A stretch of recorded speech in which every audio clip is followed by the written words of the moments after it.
Folks, it appears we are on the cusp of 2006 level wealth destruction. Now, this wealth destruction will not be occurring in some of the markets that you all are thinking about, but we have a story from Ken McElroy that highlights real pain, but also some real opportunity. We're going to go through some details on a building that had a 65% reduction, and we'll go through the details. Let's talk to Jonathan Twomley. How you doing, buddy? I'm doing great. How are you? I'm doing well. So, 65%. I mean, God, wow. So a lot of things went wrong on that property, yeah, for sure. Yeah. So we're going to talk about the property, but I want to ask bigger questions. Like, is this a one-off? Is this a sign of pain to come? How do people take advantage of this? And, maybe even, when do the dominoes start falling? So here's the deal. This was on Ken McElroy's podcast, or I interviewed him earlier in the week. It's already published, but here's the deal. He got a phone call from a bank about an apartment building in Texas. He didn't want to go into which city, but again, in Texas, roughly 400 units. Last purchase, Jonathan, for $40 million. 40. The syndicator brought in $15 million of LP money, right, for the down payment, and they got a bank loan for 25. Fast forward a couple of years, the bank is now taking it back, and they called up Ken and offered him the building at $14 million. Wow. The building is 40% occupied, or I'm sorry, 40% vacant, so 60% occupied. Ken said that the value add was bad, not done well, not done quality. So again, a lot of the work that was done probably has to be redone. And I think the most important thing about this conversation, Jonathan, is Ken passed. Mm-hmm. He's like, not deep enough. And again, folks, 40 to 14, that's 65% off. So what are your first thoughts when you hear about deals? And, oh, by the way, you hear that Ken passed even at those deep discounts. Okay, so you said this was 400 units? Was that what it was? I think it was 400 units. Might have been 280. Anyways, hundreds of units. I remember the financial numbers. 40 purchase, 25 debt. Bank's trying to sell it for 14. Okay. Well, my first thought on hearing that was a deal that size, that many units bought at the top of the market, presumably for that price, suggests to me that this was probably a C deal. So this is probably an older property, because the Class A deals were trading, and even like some B and C stuff was trading for $150,000 to $250,000, 200 or more a unit, right? And so if this deal was quote unquote only trading for about 100,000 a unit, right, that suggests that this was not a integrated neighborhood. So no, I think you're absolutely right. And I love how you just peel that apart with just a couple of factors. And Ken talked about it as well. He's like, Michael, this it just became a value add, deal junkies with Excel spreadsheets, and they were frankly overpaying, and they were paying prices, for C quality stuff or even D stuff at stupid levels. It's destined to fail. There was this idea that you could not fail. Right. All you had to do was rehab a property, and then the riches would be rolling in, and people just lost whatever discipline they had. I think a lot of people started out without any discipline. And I just have an aside in a second I just want to mention to you as an example of this. But so people just thought like, hey, if we rehab it, they will come. And they didn't think about sort of real estate 101. Like, really, if you're going to, raise the rents on this property to $1,800 a month, are the people who can afford to pay $1,800 a month going to move to this neighborhood? Right. And I think a lot of people got really high on their own supply by thinking that, well, there's a housing crisis and people will come. If the rent is cheap, people will come. And they forgot about like location. It still matters in real estate, right? So that's right off the bat. I see like kind of red flag right there. As to why Ken would pass. Yeah, and again, this is what I saw because again, I tell everybody about a meeting I went to in San Jose where I was the boring one rental at a time guy, and there was this brand new syndicator, never done a deal, never owned anything, but I'm sure he raised millions of dollars to buy out of state apartments. Never even saw them, but boy, was his spreadsheet sexy. And I'm like, guys, you're just throwing your money away. What are you doing? Yeah, I mean, I saw, won't name names, but I saw a post the other day by a really prominent syndicator, sort of recounting their history of glory. And this person in particular started multifamily investing at 2018. So basically already near the top of the market, right? With zero experience, right? Other than a sales job and just super young. So no life experience, right?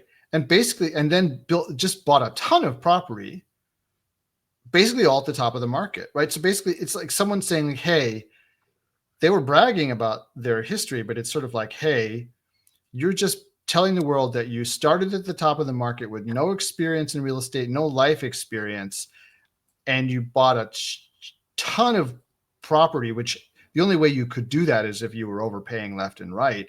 Oh, yeah. So like there is no way you could buy that much and be conservative and actually know what that means. And just waiting for the other shoe to drop here, basically, that just, you haven't, I don't know what you're bragging about. The story's not over. You're halfway through, my son. Yeah, exactly. So, but back to Ken's story. So if he's now saying, so let's just say it's 280,000. He's saying, hey, I won't buy this thing for 50,000 a door, right? If it's 280 units and they're asking 14, so that's 50,000 a door. And he's saying no. Right. That's because he's looking at the property and saying, well, I'm going to have to redo all these units. It's probably going to be, since they did a bad job, it's going to be another 20,000 a door. And I'm not sure this thing is worth 70, 75 a door, given where it is. So, yeah. So I totally agree with that. But I want to step back and go deeper because again, I think what's interesting in multifamily and again the multi-million-dollar properties is, and Ken talked about, right, Class A is already retrading and arguably already getting a lot of activity, right? People are kind of called the bottom. Jonathan Gray called the bottom. Grant and Grant Cardone and Ken are being very active, right? Ken's taken down something like 300 or 400 million in deals in the last 6 months. So he's being active at that level. But what I see in Class B and Class C is still a market that's busted. So when I hear about this deal, 40 to 14 and a pass, it sounds like the really terrible junk is starting to bleed off, which means the other stuff is coming. And Ken said probably 2026 for Class B and Class C to get unlocked in any meaningful way. Does that feel right?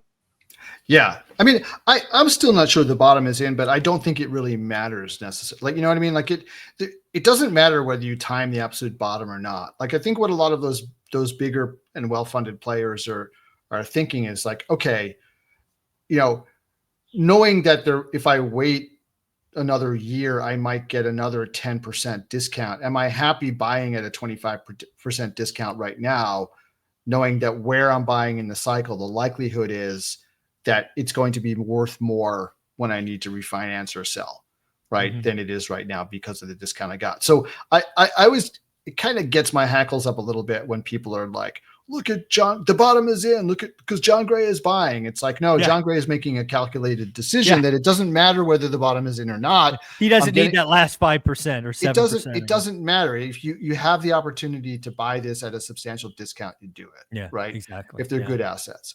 That being said, I think that what Ken says about B and C, I mean, absolutely. I think all of that stuff, all of the worst of the value add bought on bridge debt at crazy valuations with sponsors who didn't know what they were doing, and everybody, everybody who was involved in this either thought like, hey, it's just so much like 2007, right? Where people were taking liar loans and like, it doesn't matter because it's going to go up and I'll sell if, when the 2-year IO period ends and my payments go up, it doesn't matter because I'll sell and I'll be fine. I think the buyers were all like that. The lenders were selling the loans to someone else. They didn't care. And it's like, It's the same thing all over again, just different asset class. But so Yeah. that stuff. So what's going to happen, I think, is that so the real bottom is going to happen when that stuff starts coming to market and there's no one to buy it. Yep. Right. That's when the bottom is in. And my friend Brian Burke actually he just expressed it so well. He said, if you're not following Brian Burke, you don't know who he is. You really have to. He's just such a smart guy. But Brian said, we were talking a couple of years ago, and he said, I'm not waiting for buyers to be scared. I'm waiting for sellers to be scared. That's nice. Yes. That's when the bottom of the market is, not when buyers are scared, but when sellers are afraid that if they don't sell now, it's going to go even further down and they have to get out. That's when the buying opportunity has arrived. And I think that we're going to be in that situation as increasingly as banks, so the way it's going to work is these deals can't be refinanced because they are worth less than the debt, right? So they can't be refinanced without a big cash infusion, which investors are not going to want to do, right? Yep. Then, so the lenders are going to be forced to take these things back, right? They're not going to extend the loans because they're going to look at these things and they're like, these properties are not going to recover. Right? No, and they're falling apart. That's what people don't realize about Right. this is banks, when they extend, the owner just bleeds it dry. Yeah. But not only that, but I mean, there's another thing that I think a lot of people don't understand about commercial property, which is that, so you have what's called a DSCR requirement, debt service coverage ratio. And if you are paying your debt, so you're current on your mortgage, but you fall below the required ratio, what the lender does is they then take control of your cash flows, and they only give you like the bare minimum of money to run the property.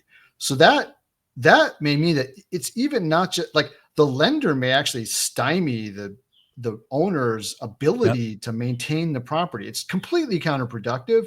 I don't really understand why lenders do this, but like they're like, well, our interest has to get paid, and so that can be a reason for the property to start deteriorating as well, because then vendors aren't getting paid, they stop showing up to do work, and it's a vicious cycle. Then the property just declines further in value. So it can be not just the owner saying like, I'm not putting the money in. It can also be the owner saying, I'm not putting the money in because the lender's got all my money. I would put the money in if I could, but I don't have it. I don't have the cash because they're holding on to it. Right. So, So I think that what's going to happen then is, so the progression will be lenders being forced to take these deals back because they really have, there's nothing else to do. They can't. There's no there. Yeah. There's no there. And then they'll try to go to market with them and they'll try to sell them at a dollar number that recovers their debt. And they're going to find that like people don't want them, because even on paper, if you say, well, yeah, stuff is trading for 50,000 a unit, right? When people go and look at the asset and they're like, well, yeah, but it's going to take $20,000 of work, or it's like, this is the middle of the hood or whatever. And then when no buyers show up, then you just are going to start seeing the panic sales or these deals packaged up and sold for, 7,000 a unit in big portfolios and stuff like that. So it's going to get really interesting. I love that little, was it Brian Burke? I love that little twist. I'm not worried about when buyers are scared. I'm worried about when I'm looking forward. Looking for it. So that's when I know the bottom is in, when the sellers are scared. Yeah. The other thing I'm hearing with, again, I, as you know, I'm an accredited investor, and I'm starting to see more and more, I'm going to call them marketing deals coming to my inbox. And basically the lead line is, look, we're getting this for 10% off the last purchase. I'm like, how the hell does that make it a good deal? What are you guys talking about? It's I would crazy. love to forward one of these to me, because I would love to see this. But yeah, if anybody's bragging about 10% off peak pricing, I mean, that is what are you doing? Yeah, that is rookies. Not good. Yeah, the market has gone down by more than that. So so let's kind of give people some to-dos and some gotchas. I think the first one you brought up earlier is, you can't fix the location. Right. An overpriced building that got cap rate compression in the hood the mean reversion on that is going to be nasty, i.e. 40 to 14, and apparently worse because he passed at 14, so it's got to be better than that. So that's something. What else? Because again, I think we're going to see more and more people looking at the dustbin of deals. What are some gotchas and some red flags you'd be looking at? Well, I don't know. I mean, there's, I don't know if you're aware of this, but there was a whole, we talked a lot about funky debt structures that people use to get deals done. There was another thing going on in Texas and in some of the southern states that people were doing to get deals done, which was signing up.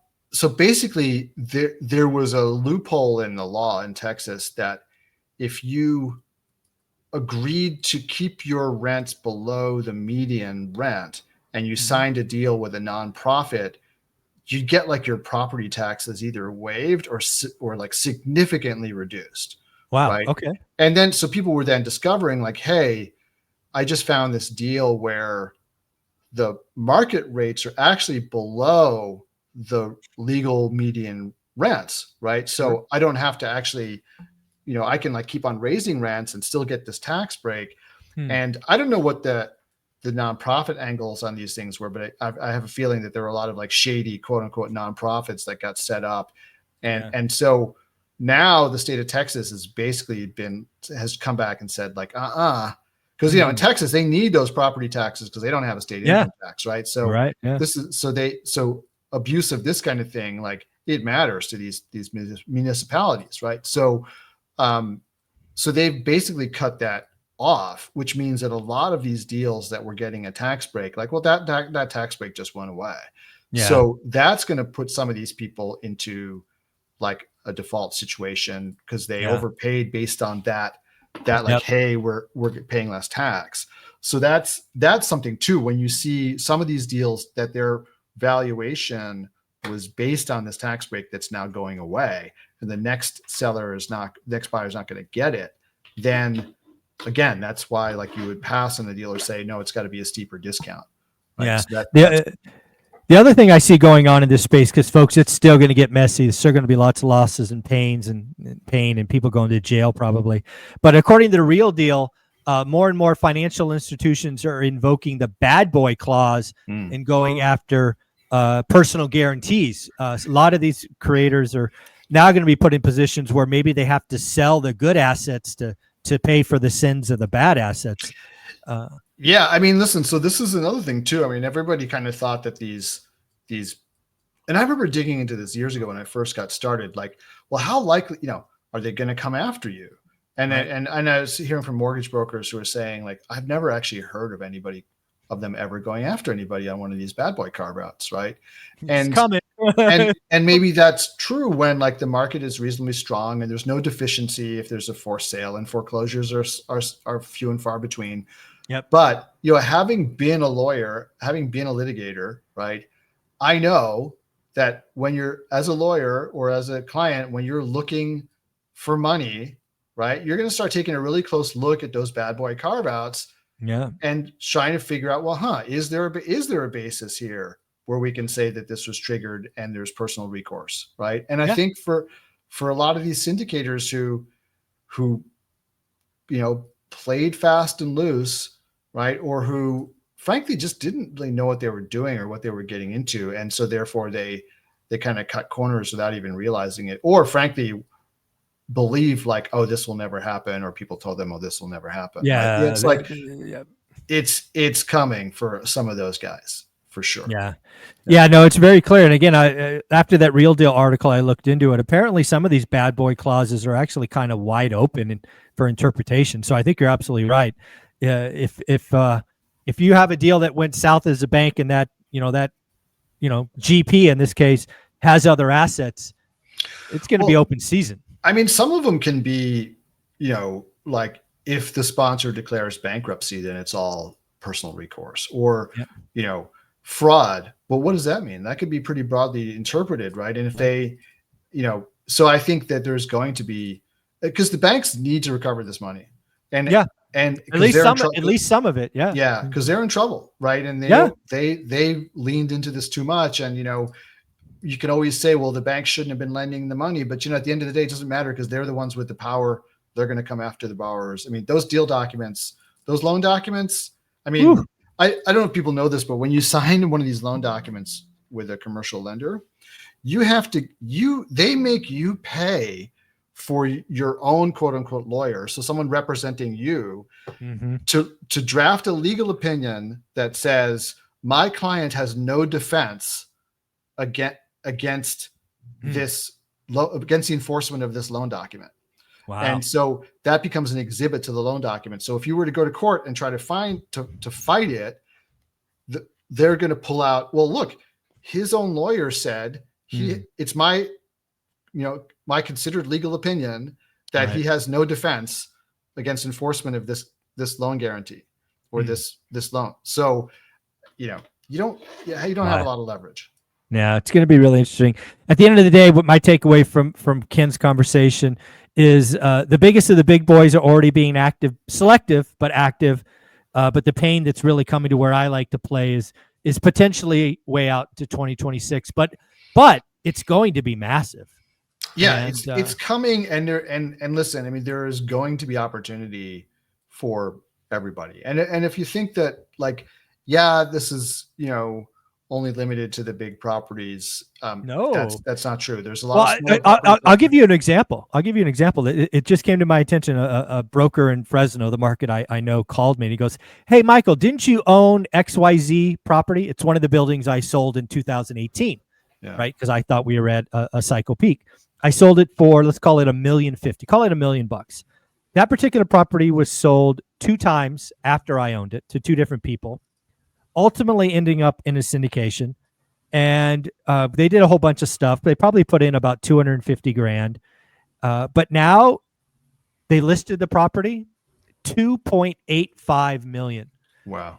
What that means, if you guys don't know my market, is they are pricing it at peak Class A. And oh, by the way, the reason I sold this building is because the neighborhood was going downhill. And guess what? It is still going downhill. This building looks sexy and pretty if you only look at the pictures. But if you drive down this cul-de-sac, it is not good. And so this particular syndication, they picked up lots of buildings in the Central Valley. They overpaid for all of them. And guess what? They're trying to sell all of them now. What does that mean? They're in trouble. They've now realized the rents are down, NOI's down, they can't refi, they're stuck. And the reason I bring this up is this is the exact story of a building I bought in the last cycle. In the last cycle, it was listed for $1.44 million. Why? Because that's what the seller bought it for, or the buyer bought it for before. That building deteriorated for 2.5 years. We ultimately bought it for $700,000. This building at 2.8 is not going to sell. It's going to maybe get an extended pretend. They're going to say this, that, the other. They listed it with one of the biggest brokers in the market, so they have that going for them. But this building is going to deteriorate. The neighborhood is not getting better. It's getting worse. And I'm saying it right now. This building will be sold for less than 1.2 when it ultimately transacts in a couple of years. It's wild. Yeah, I mean, listen, I saw the same thing in South Carolina, where when I was starting out and first looking at deals, and it was really a similar kind of place where we are now. When I started looking at deals in Greenville and Spartanburg, I kept on seeing the same group in the chain of title over and over and over again, and followed by a sale for like a really small amount of money. So basically they got foreclosed on, right, on all their stuff. And one of the properties that I wound up buying, which turned out to be a great deal for us, I didn't even buy directly from them out of foreclosure. I bought it from the person who bought it from them and rehabbed it, right? Oh, wow. And then we bought it from them as a kind of buy and hold. But the first guy in that chain of title, well, not the first guy, but that particular guy, he had bought the property, then over renovated it. So one of the things I liked about this deal was it, like, half of the building was renovated to this really high standard because they had just they just didn't know what they were doing, and they put too much money in, and they went bankrupt. And they went into foreclosure, and then the next guys came in and bought it, and they finished the rehab. They didn't do as high quality finishes in the other part of the building, but still they were a good rehabber, and they did a decent job. And so and it was a great property because people loved it because it had these high end finishes for like a regular rental property, right? So but that's that's just typical top of the market behavior, right? People think I'm going to spend X per unit, I'm going to get these rents, and they don't really, and it's all based on like the frenzy that they're in, or like the frenzy for housing, or whatever it is, that they think the rents, that people have the ability to just keep on paying higher and higher and higher rents forever, right? It's pretty wild. Yeah. Pretty wild. At the end of the day, folks, I think it is pretty obvious that a 2006 level of wealth destruction is coming in Class B and Class C assets. If Ken McElroy is getting calls for 65% discounts and passing, there's pain coming. It's still out there a ways, because you only get the ugly ones today, but there's more pain coming. Jonathan, we're going to keep talking each and every week. Where can people find you? Yeah, come find me on LinkedIn. And also would like to just give everybody a heads up that, so today is the 12th. My Apartment Investors Club is open for 1 week. So ending on the 17th, there is a brief window where you can join. So go to school. You don't have your school thing up right now, but the school.com/AIC. This is open for 1 week. So go and check it out. There you go, folks. AIC, Inside School. Search for it. Thanks, buddy. Okay, thanks. Bye.